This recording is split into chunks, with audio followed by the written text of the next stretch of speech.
Hola, bienvenidos a Portal X, el espacio donde exploramos los misterios de la mente, la ciencia y lo inexplicable. Nuestros panelistas hablarán de uno de los temas que más confunde hoy en día a la comunidad científica: el multiverso, realidad o ficción. Sin más preámbulos, comencemos. Hola, ¿listos para otro viaje a las fronteras del conocimiento? Siempre lista. Y hoy el destino es, particularmente alucinante. Nos vamos a sumergir en la idea del multiverso. Exacto. Un concepto que ha saltado de la ciencia ficción, ¿no? O sea, pensamos en Spider-Man, Loki, muchísimos ejemplos. Incontables. Para instalarse ya en debates serios de física teórica, de filosofía también. Es de esas ideas que de verdad te hacen cuestionar, pues, la naturaleza misma de la realidad. Totalmente. Para guiarnos en esta exploración, tenemos un conjunto de fuentes bastante variado, la verdad. Hay artículos que desglosan las teorías científicas, ¿no? La inflación cósmica, la mecánica cuántica. Sí, las bases teóricas. Luego otras fuentes que profundizan más en las implicaciones filosóficas, que son, enormes y un poco vertiginosas. Dan para pensar, sí. Y claro, también tocamos el debate de si esto es realmente ciencia o si ya estamos pisando, terreno metafísico. Un debate clave, sin duda. Nuestra meta hoy es navegar estas aguas profundas. Vamos a intentar desentrañar qué significa realmente esto de multiverso. ¿Por qué se considera seriamente? ¿Cuáles son los argumentos a favor, en contra? Los pros y los contras. ¿Y qué implica todo esto para nuestra comprensión del cosmos, de nuestro lugar en él? Así que, prepárense para expandir un poco la mente. Vamos allá. Empecemos por lo básico, ¿te parece? Cuando hablamos de multiverso, ¿a qué nos estamos refiriendo exactamente? Las fuentes que consultamos, como Univisión, OSR, Wikipedia, parecen coincidir en una idea central. Sí, la idea base es relativamente directa. Es la hipótesis de que nuestro universo, todo lo que podemos ver, tocar, medir, no es todo lo que existe. O sea, que hay más. Exacto. Parte de reconocer nuestros propios límites. Sabemos que el universo empezó con el Big Bang, hace unos 13.800 millones de años, y se ha estado expandiendo. Correcto. Como la luz viaja a una velocidad finita, pues solo podemos ver hasta cierta distancia. Es nuestro horizonte cósmico. Una fuente, Ganhui, menciona que si contamos la extensión del espacio, ese horizonte está a unos 42.000 millones de años luz. Una distancia inimaginable. Totalmente. Y la pregunta lógica es, ¿qué hay más allá? ¿Qué hay fuera de lo que podemos ver? Y ahí es donde entra la especulación. Basada en teorías, de que podría haber otros universos. Precisamente, esa es la hipótesis del multiverso. Un conjunto enorme, quizá infinito, de universos. A veces los llaman paralelos, aunque esa imagen puede ser un poco simple. Sí, quizás induce a error. Lo importante es que estos otros universos podrían ser radicalmente diferentes al nuestro. O sea, podrían tener sus propias leyes físicas, constantes distintas, la gravedad, la velocidad de la luz, quizá otras dimensiones. Otras historias. Incluso historias cosmológicas separadas, ¿sí? Como detallan OSR y Wikipedia. No es solo pensar en copias de nuestro mundo con pequeñas variaciones, aunque alguna teoría sí lo plantea. Vale, la idea general está clara, pero ¿cómo pasa esto de ser, una idea loca a algo que físicos teóricos serios consideran? Porque hay teorías detrás, ¿no? Mencionaste la inflación cósmica. Correcto. La inflación cósmica es una de las teorías más influyentes aquí. Fue propuesta por Alan Guth, luego desarrollada por gente como Linde, Vilenkin. Postula que justo después del Big Bang, una fracción de segundo después, hubo un periodo de expansión exponencial. O sea, rapidísimo. Sí, una expansión brutal. Esta teoría resuelve varios problemas del modelo estándar del Big Bang. Pero algunos modelos como la inflación eterna o caótica tienen una consecuencia. Sorprendente. A ver.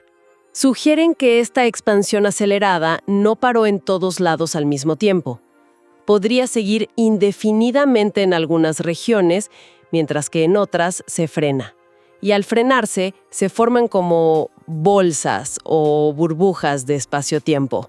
¿Burbujas? Sí, burbujas que se separan, que ya no pueden interactuar entre sí y evolucionan como universos independientes.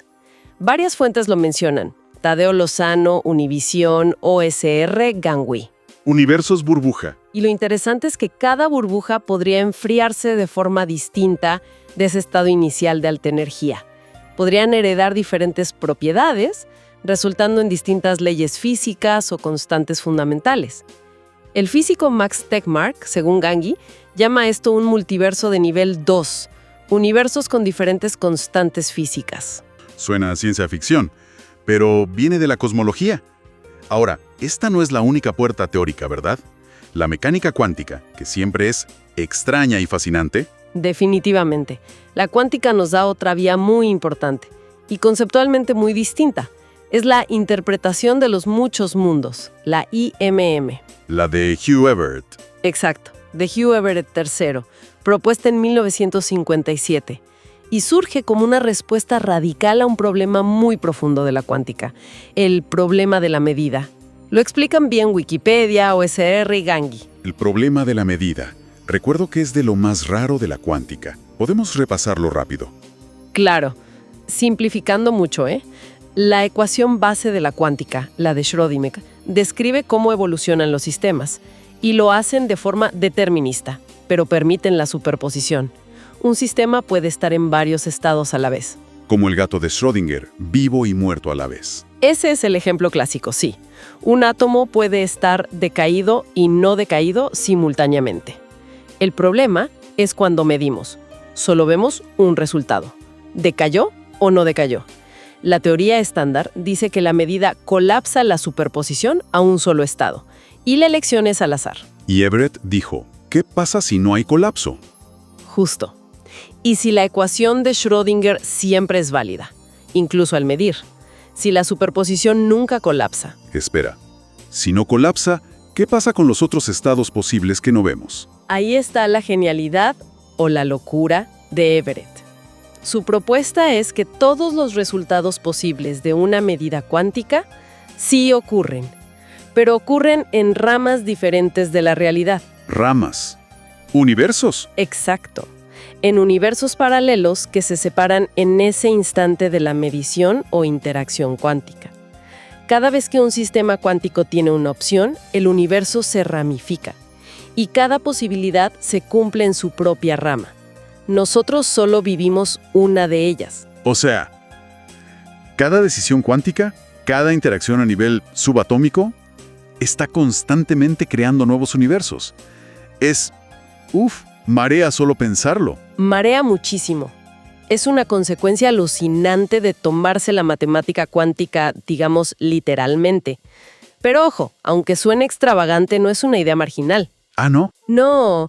Una encuesta que cita Wikipedia indica que una parte importante de físicos teóricos la considera una interpretación seria. Incluso figuras como Hawking o Feynman en algún momento la vieron plausible. Evita el problema del colapso, mantiene el determinismo, a costa de una realidad muchísimo más grande. Entendido. Inflación cuántica. Y las fuentes también mencionan de pasada la teoría de cuerdas. ¿Cómo entra esta aquí? La teoría de cuerdas es otro gran marco teórico. Aún no está comprobado, claro, pero también sugiere un multiverso. Propone que las partículas no son puntos, sino cuerdas diminutas que vibran. Sí, las cuerdas vibrantes. Para que la matemática funcione, necesita dimensiones espaciales extra, más allá de las 3 que vemos. La clave, como dicen OSR y Wikipedia, es que hay muchísimas formas en que esas dimensiones extra pueden compactarse, plegarse, y muchas formas en que las cuerdas pueden vibrar. Y cada forma es un universo. Cada configuración posible podría corresponder a un vacío diferente. O sea, un universo con su propio conjunto de partículas, fuerzas, sus propias leyes físicas efectivas. Se habla del paisaje de la teoría de cuerdas, un número gigantesco de posibles universos. Gigantesco tipo. Se habla de 10 elevado a 500 o incluso más, un número que escapa a la imaginación. 10 elevado a 500. Es absurdo. O sea, la teoría de cuerdas no predice un universo, sino un paisaje enorme de posibilidades. Exacto. Si la teoría es correcta, implicaría que nuestro universo, con sus leyes particulares, es solo una de muchísimas soluciones posibles. A veces se le llama multiverso de nivel 3 de Tegmark. Y por si fuera poco, hay ideas todavía más abstractas, ¿no? Como universos que se repiten si el espacio es infinito. Sí, Tadeo Lozano y Gengi mencionan esas otras posibilidades aún más especulativas. Si nuestro universo es infinito y plano, y las observaciones apuntan a eso, entonces en un volumen infinito, cualquier cosa físicamente posible debería repetirse infinitas veces. O sea, habría copias exactas de nuestra región observable, pero lejísimos. Sería el nivel 1 de Tegmark. ¿Copias nuestras viviendo exactamente lo mismo? En teoría sí, aunque a distancias inimaginables. Y luego está la idea más radical de Tegmark, el nivel 4, la hipótesis del universo matemático, que toda estructura matemática consistente existe físicamente como un universo. Vale, eso ya es filosofía matemática casi. Es llevarlo al extremo, sí. Bien, entonces tenemos varias teorías que o permiten o incluso parecen predecir algún tipo de multiverso. Pero la gran pregunta es, ¿por qué necesitamos una idea tan enorme, tan rara? ¿Qué problemas resuelve? Una fuente, Adictos a la Filosofía, dice que ayuda con el origen del Big Bang. Ese es un punto filosófico fuerte, sí. La idea de que todo nuestro universo surgió de la nada, ex nihilo, sin causa, pues choca con nuestra intuición de causalidad. Que todo tiene una causa. Exacto. Postular un multiverso, quizá con un mecanismo como la inflación eterna, que genera universos constantemente, ofrece una salida. Nuestro Big Bang no sería el principio de todo, sino un evento dentro de algo más grande, quizá eterno. Se salva la causalidad, aunque la causa esté fuera de nuestro universo. Entiendo el atractivo filosófico, pero el argumento que más suena, que mencionan Gengi y Adictos a la Filosofía, es el del ajuste fino. ¿Qué es eso exactamente? El ajuste fino es una observación fascinante y muy debatida. Se refiere a que varias constantes físicas fundamentales, la fuerza de la gravedad, la carga del electrón, la masa de las partículas, la energía oscura, parecen tener valores muy, muy precisos. ¿Precisos para qué? Precisos para permitir que exista la complejidad en el universo. Estrellas, galaxias, química compleja, vida.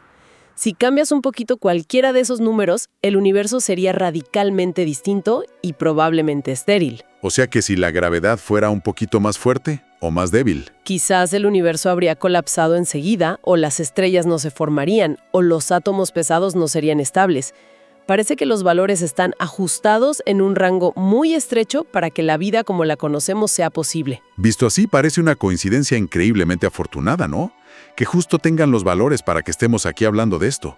El único. Esta precisión parece o una casualidad loquísima o apunta a algún tipo de diseño, lo que nos saca de la ciencia. Y aquí entra el multiverso como explicación alternativa, usando el principio antrópico. Ah, el principio antrópico. Suena importante. ¿Cómo funciona con el multiverso? La idea básica, en su versión débil, es un principio de selección. Si hay un multiverso enorme, con muchísimos universos con distintas leyes y constantes, como sugiere la inflación eterna o las cuerdas, entonces es inevitable que algunos de esos universos, por pura estadística, tengan las propiedades adecuadas para la vida. ¿Vale? Y nosotros, como observadores conscientes, por definición, solo podemos existir y observar en uno de esos universos afortunados hospitalarios. No es que el universo esté hecho para nosotros, sino que nosotros solo podemos estar en un universo que nos permite existir. Entiendo. Es un efecto de selección. Estamos aquí porque aquí se puede estar. ¿Pero no es un poco circular? O sea, ¿realmente explica por qué las constantes son así en nuestro universo? Es una crítica habitual, sí.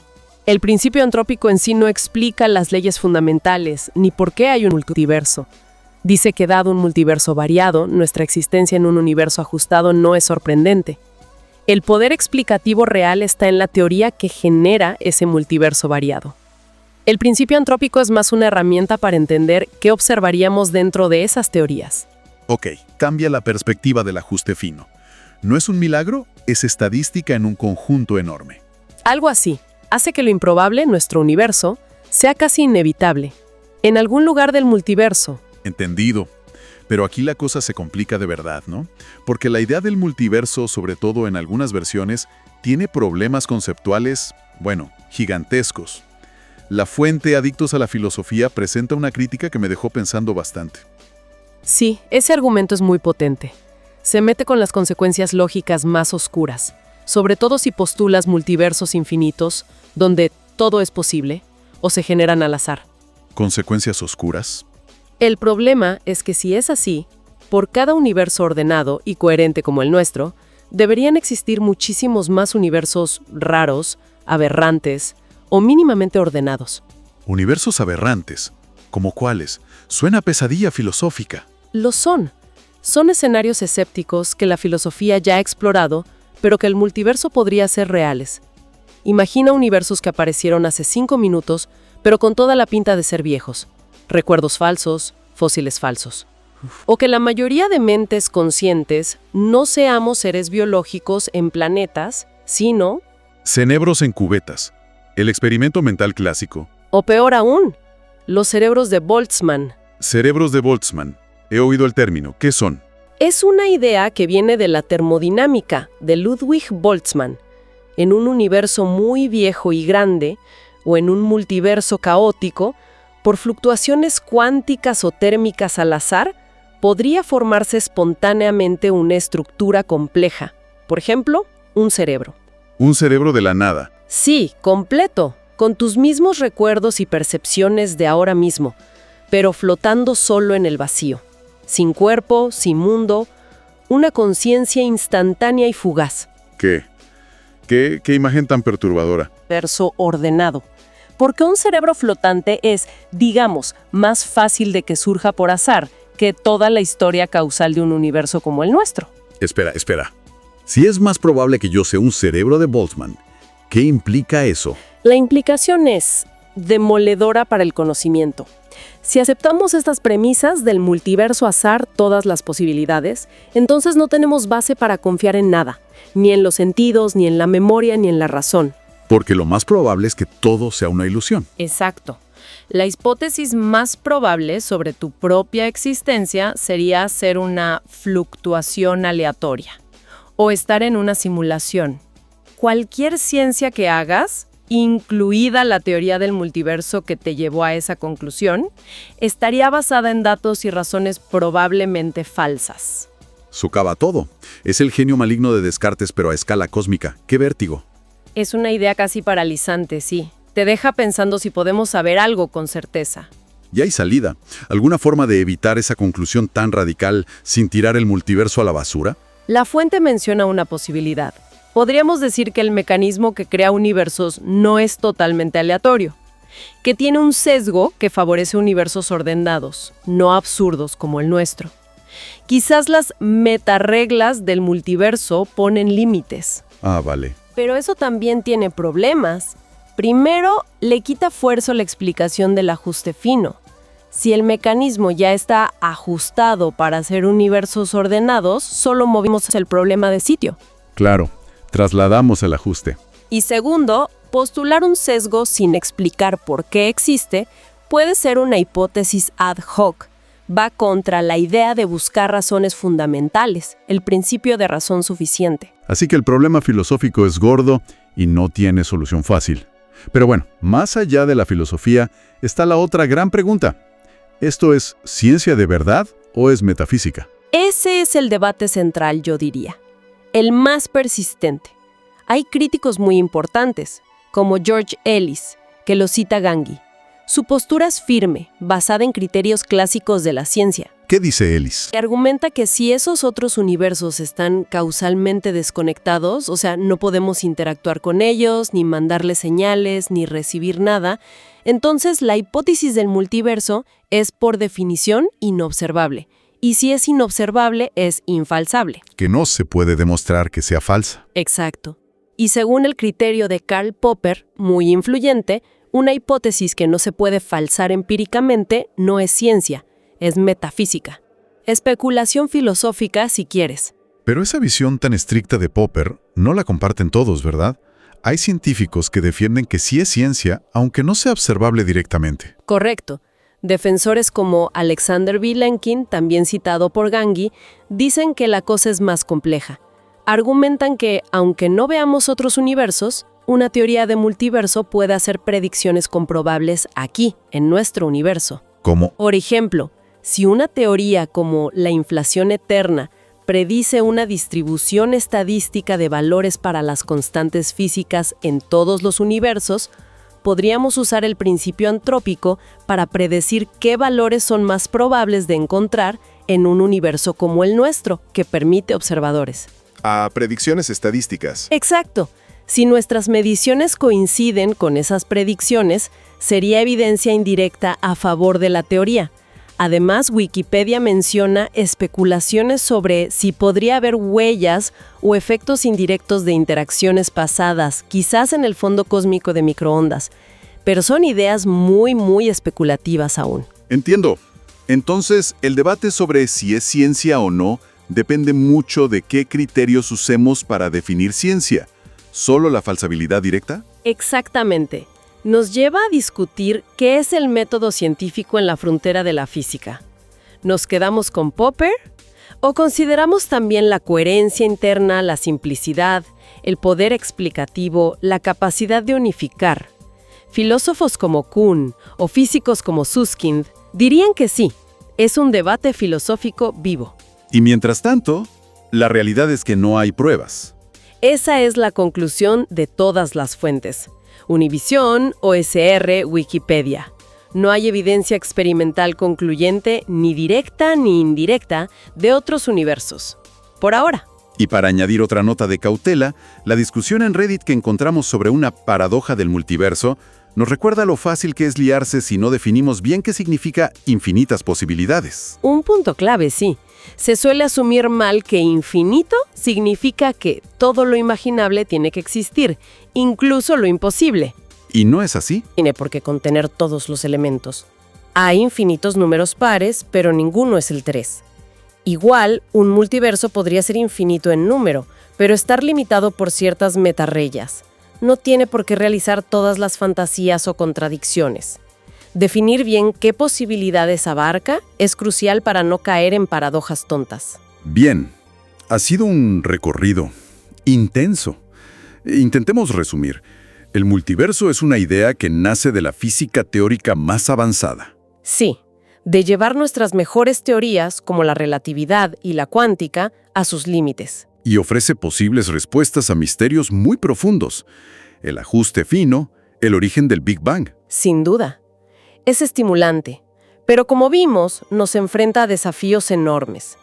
Por un lado, el riesgo filosófico de un escepticismo radical que lo paraliza todo. El problema de los cerebros de Boltzmann. Exacto.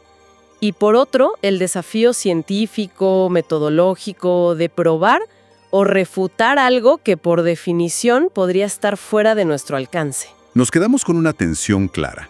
Una idea que expande la imaginación cósmica, pero que nos obliga a mirar los límites de la ciencia y de nuestra propia capacidad de entender la realidad. Quizá la pregunta final que nos dejan las fuentes, y que resuena con Ellis, es esta. Imagina que el multiverso es real, pero inobservable para siempre. ¿Cambiaría eso algo fundamental sobre cómo vivimos en este universo, el único que tenemos? O creer en él siempre sería un acto de fe. Una fe, digamos, en la teoría, en su coherencia, en su belleza matemática, pero más allá de la prueba empírica directa. Una reflexión que queda ahí, flotando. Una reflexión profunda, desde luego. Ha sido una exploración fascinante, de verdad. Muchas gracias por guiarnos por estas complejidades. El placer ha sido mío. Siempre es un gusto discutir estas ideas que nos empujan al límite de lo que creemos saber. Hasta la próxima. Hasta pronto.